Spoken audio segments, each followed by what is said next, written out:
A Disney executive named David Vogel was cleaning out his desk in July 1999. He had just been fired. His crime? He believed in a script so completely that he spent $2.25 million of studio money without asking permission. The film hadn't even started production yet. Disney was furious. They stripped his presidential powers, and when he refused to accept the demotion, they showed him the door. The movie that cost this man his career, a little supernatural thriller written by a 28-year-old filmmaker most of Hollywood had never heard of. 6 weeks after Vogel's termination, that same film opened in theaters. It would go on to gross $672 million worldwide, earn 6 Academy Award nominations, and permanently alter how twist endings are constructed in cinema. The Sixth Sense didn't just haunt audiences, it haunted everyone who doubted it, and buried beneath its legendary twist are secrets, gambles, and genuine unexplained moments that even the most devoted fans have never discovered. These are 20 shocking facts about the film that refuses to let us go. Fact 1. The script came with an ultimatum that nearly killed it. When M. Night Shyamalan finished writing The Sixth Sense in 1997, he wasn't some established auteur with leverage. He was a young filmmaker from Philadelphia whose previous features had barely registered, but Shyamalan believed in his story with a conviction that bordered on recklessness. He told his representatives that any studio wanting to read the script had to agree to 2 non-negotiable conditions before seeing a single page. First, they had to commit to a minimum bid of $1 million.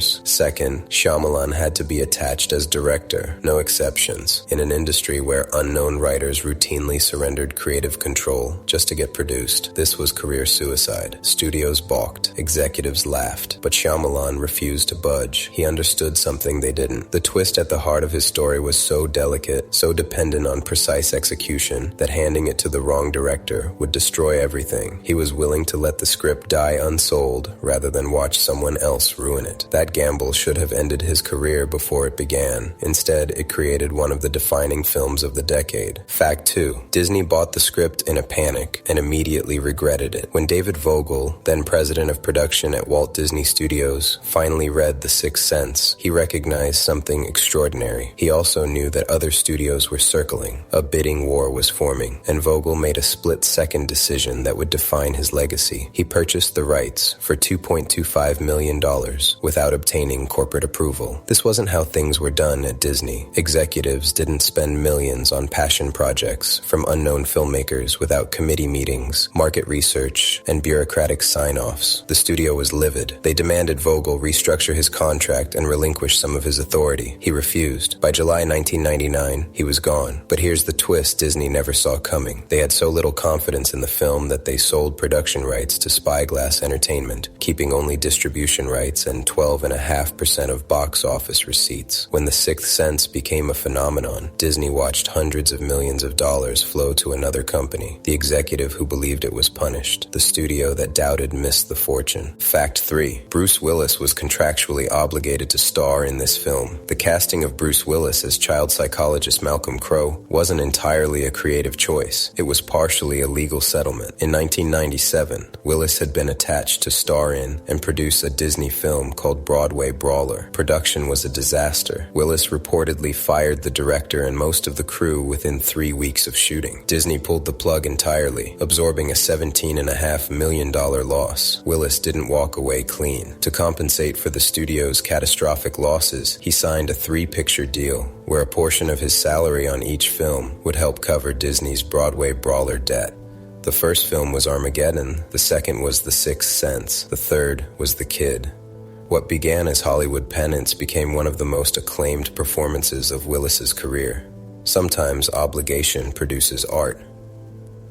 Fact 4. A 10-year-old walked into his audition wearing a tie and left everyone in tears. When Haley Joel Osment arrived to audition for the role of Cole Sear, he was just 10 years old. He was also acutely aware of the stakes. Unlike most child actors who shuffled nervously into casting rooms, Osment entered like he already owned the part. He wore a neatly knotted tie. He requested 30 seconds of silence to prepare. Then he turned away from the room, composed himself, and faced the casting team with with tear-stained cheeks. What followed was a performance so devastatingly authentic that casting director Avi Kaufman felt a maternal urge to protect him. Shyamalan, watching from across the room, fought to hold back his own tears. The official search for Cole ended that day. No other child who auditioned could match what Osment had delivered. Years later, Shyamalan revealed that he kept Osment's audition tie, framing it in a shadow box that still sits in his office, a piece of fabric that represented the moment everything changed. Fact 5. Michael Cera auditioned for Cole and completely missed the point. Before Haley Joel Osment secured the role, another future star walked into the same audition room. Michael Cera, then also around 10 years old, read for Cole's seer. It did not go well. In a 2009 interview with Esquire, Cera confessed that he had no idea what the movie was actually about. The breakdown he received didn't mention ghosts. He didn't understand the film's central concept. So when he performed the emotionally devastating scene where Cole slides a penny toward Malcolm while crying, Cera played it upbeat, optimistic. He delivered the line, "Some magic's real," like it was a cheerful affirmation rather than a child's desperate confession to the only adult who might believe him. Looking back, Cera laughed at the memory. He recognized that his audition was tonally wrong in every conceivable way, but it also highlights just how difficult Osment's achievement was. Understanding that role required emotional intelligence most adults don't possess. Fact 6. Donnie Wahlberg starved himself for 10 minutes of screen time. Vincent Gray appears in The Sixth Sense for barely 10 minutes. He's the disturbed former patient who confronts Malcolm in the film's opening scene before firing the shot that sets everything in motion. Donnie Wahlberg played Vincent. He committed to the role with a ferocity that bordered on dangerous. Wahlberg lost 43 pounds in just 5 weeks. He moved to New York, stayed in a friend's apartment with no money and no credit cards, fasted for days at a time, and walked the streets to feel genuine desperation. Before filming his scene in Philadelphia, he spent the night sleeping in a public park. When he arrived on set, he looked like someone who had genuinely lost everything. Wahlberg later explained his reasoning. Shyamalan had told him that Vincent's scene had to kickstart the entire movie. The actor decided that if he hadn't actually suffered before stepping in front of the camera, he wouldn't be able to bear his soul convincingly. That suffering translated into one of the most unsettling opening sequences of the decade. Fact 7. The entire film speaks in a secret color language. Cinematographer Tak Fujimoto and Shyamalan developed a visual code that most audiences never consciously detected. Throughout The Sixth Sense, the color red appears only when the supernatural is present or when the worlds of the living and dead intersect. A crimson doorknob, a lone red balloon, Cole's red sweater, Kira's mother's red dress. These weren't random production design choices. They were deliberate signals, a chromatic warning system that prepared viewers subconsciously for what was coming. Creating this language required extraordinary precision. The production team conducted 15 separate dye tests to find exactly the right shade of red. They deliberately underexposed the rest of the film, shooting in cold blue tones so that red would pop with almost alarming intensity. The result was a film that trained your brain to feel unease before you understood why. No jump scare required. Fact 8. Bruce Willis didn't know how his own movie ended. To protect the twist, Shyamalan and the producers implemented security protocols that bordered on paranoia. Bruce Willis received a script missing the final 10 pages. The actual ending was stored in a password-protected digital file nicknamed The Vault, accessible only to a handful of people. During automated dialogue replacement sessions, crew members were forbidden from discussing specific plot points like wedding rings or hospital monitors within earshot of Willis. He even recorded placeholder dialogue designed to mislead sound engineers. When Willis finally saw the completed film at a private screening, his shock was genuine. Shyamalan had orchestrated a deception so complete that his own lead actor experienced the twist as a viewer rather than a participant. That authentic surprise became part of the film's mythology. Fact 9. Willis trained himself to become right-handed for one specific reason. In real life, Bruce Willis is left-handed. In The Sixth Sense, he does everything with his right hand. This wasn't a random character choice. It was twist protection. If Willis used his dominant left hand naturally, cameras would repeatedly capture his ring finger. After the opening scene where Malcolm is shot, his wedding ring is gone because his wife Anna has removed it. Any glimpse of that bare finger would have raised questions. By forcing Willis to write, gesture, and move right-handed, Shyamalan ensured that viewers never had a clear look at his left hand. Willis practiced for weeks before production began. He had to rewire muscle memory established established over decades, a tiny detail, invisible to audiences, that prevented the entire film from unraveling. Fact 10. Malcolm Crowe wears the same outfit for the entire movie. Pay attention to Bruce Willis's wardrobe throughout The Sixth Sense, and you'll notice something strange. He wears variations of the same clothes in every scene. Blue shirt, maroon sweater, brown jacket. This ensemble mirrors what Malcolm was wearing the night he was shot. Because he's dead, he cannot change his clothes. He's frozen in that moment forever. Costume designer Joanna Johnston understood the assignment perfectly. She made subtle modifications throughout the film, sometimes removing the jacket, sometimes losing the sweater, to prevent audiences from consciously noticing the repetition. But the clue was always there, hiding in plain sight. Most viewers miss it entirely on first viewing. On rewatch, it becomes impossible to unsee. Fact 11. The most iconic line in the film was almost deleted. I see dead people. 6 words that became one of the most quoted lines in cinema history. Before release, marketing surveys labeled the line as potentially cheesy. Studio executives wanted it cut. Shyamalan refused. He argued that the line's power came from its quiet, understated delivery. To prove his point, he played recordings of real children describing nightmares in flat, eerie monotones for the executives. The room went silent. The line stayed. It went on to define the film, spawn countless parodies, and cement Haley Joel Osment's performance in cultural memory. A whispered confession proved more powerful than any elaborate dialogue could have been. Fact 12. That same line nearly revealed the twist too early. Producer Frank Marshall had a different concern about the I see dead people scene. He worried that the deliberate slow zoom into Cole's face after the line might tip audiences off that Malcolm was one of those dead people. The camera lingered just long enough to feel meaningful. Marshall suggested trimming the scene or altering the shot. Shyamalan disagreed. He was betting that audiences would be so focused on Cole's confession that they wouldn't make the connection. Test screenings proved him right. Viewers absorbed the information without applying it to Malcolm. The truth was whispered directly to them, and they still didn't see it coming.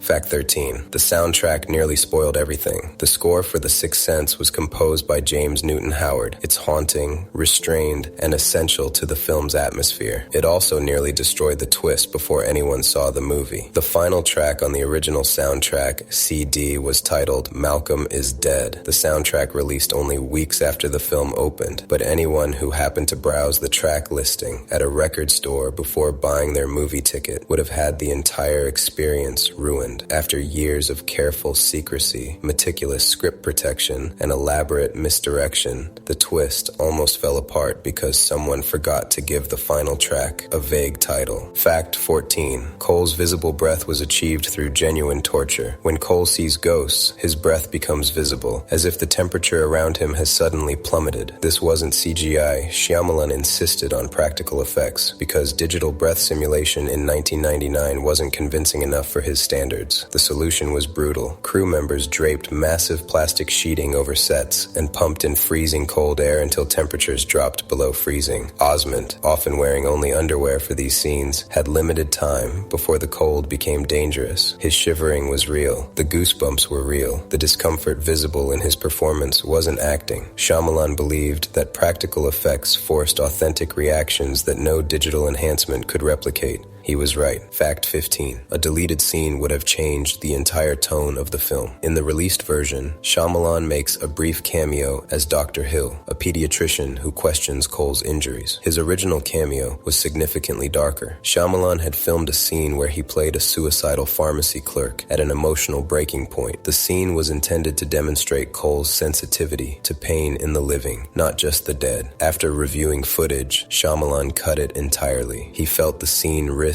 overshadowing Cole's journey and pulling focus from the central emotional arc. He was also, by his own admission, unhappy with his acting. The decision showed remarkable self-awareness for a young filmmaker who could have easily indulged his desire for screen time. Fact 16. A terrifying hospital scene was too disturbing to include. During a Reddit AMA years after the film's release, Haley Joel Osment revealed a deleted scene that never made the final cut. In this sequence, starts. Cole walks through a hospital wing and looks out a window to see dozens of windows in an adjacent building. In each window stands a horribly disfigured, mutilated ghost staring back at him. Some were missing limbs, others had open wounds. They reached toward Cole silently as he passed. Shyamalan ultimately cut the scene because it pushed the film toward traditional horror rather than psychological suspense. The Sixth Sense worked because of what you didn't see. Your imagination filled in the horror. Showing explicit gore would have cheapened the experience. Osment himself later reflected that Shyamalan wisely understood that imagination is the most terrifying force of all.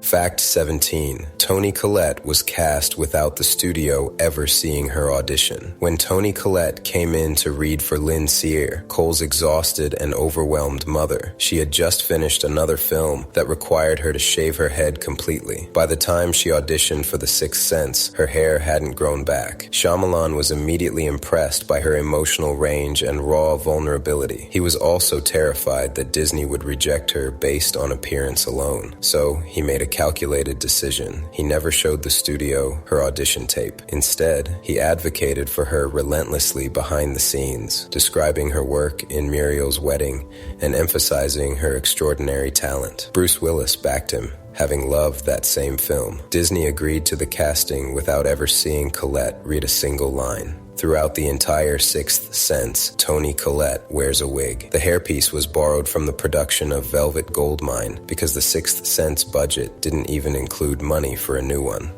Her performance earned an Academy Award nomination.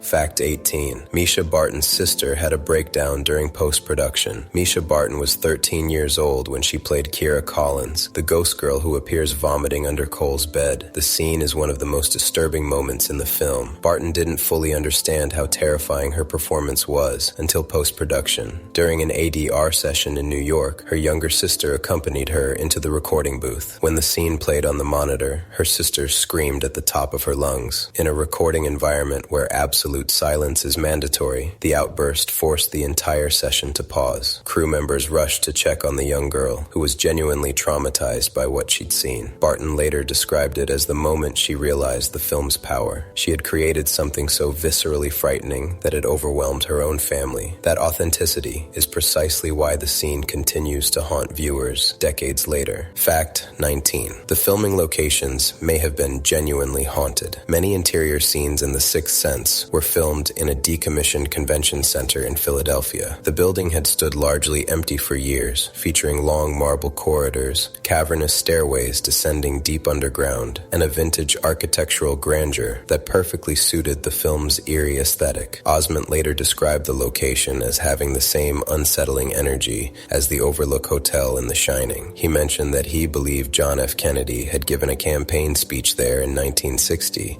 adding historical weight to the already oppressive atmosphere. Walking alone between scenes gave him genuine chills. Mischa Barton reported similar experiences. She claimed she often felt watched during filming, even in empty rooms. Unexplained cold spots appeared in areas where air conditioning wasn't functioning. Crew members working late-night shoots described hearing footsteps in corridors where no one was walking and doors closing on their own. Whether these experiences were genuine paranormal activity or simply the power of suggestion on a ghost story set remains unknown. Fact 20. Toni Collette experienced unexplainable events in her hotel room. While filming in Philadelphia, Toni Collette stayed in a hotel room where something strange began happening. She had started meditating regularly during production, finding it helpful for managing the emotional intensity of her scenes. Then the pattern started. She would wake in the middle of the night, roll over to check the clock, and find herself staring at repeated numbers. 111, 333, 444, night after night. At first, Collette dismissed it as coincidence. Then it kept happening with uncomfortable consistency. She never claimed to see apparitions or hear voices. She was careful not to over-dramatize, but the repetition of those specific times, always matching numbers, began to genuinely unsettle her. She mentioned it to crew members, some of whom shared their own unexplained experiences from the Philadelphia shoot. Collette has spoken about these moments in interviews over the years, always with the same measured uncertainty. She doesn't know what it means. She only knows it happened Osment, The Sixth Sense earned 6 Academy Award nominations. It grossed nearly $700 million worldwide. It transformed M. Night Shyamalan from an unknown 28-year-old into one of the most talked-about filmmakers of his generation. It gave Bruce Willis one of the most layered performances of his career, born from contractual obligation rather than creative pursuit. A film about the dead was shot in locations where crew members heard footsteps with no source. An actress playing a grieving mother woke every night to impossible numerical coincidences. A child actor walked through sets that gave him the same dread his character was supposed to feel. A young filmmaker gambled everything on a story about someone who doesn't realize they're gone. Maybe it was all the atmosphere, the power of suggestion. Artists were so immersed in their material that they started experiencing it. Or maybe, just maybe, when you spend months telling a story about the dead wanting to be seen, something starts paying attention. The cast and crew finished production. They moved on to other projects, other lives, but some of them still talk about Philadelphia, still remember the cold spots, the sounds, the numbers on the clock. Cera told us that ghosts don't know they're dead. They only see what they want to see. Makes you wonder what else was in those frames that nobody noticed. If this video made you look at The Sixth Sense differently, leave a comment with the fact that surprised you most. Like the video if you want more deep dives into cinema's strangest secrets. Subscribe if you haven't already, and hit the notification bell so you never miss an upload.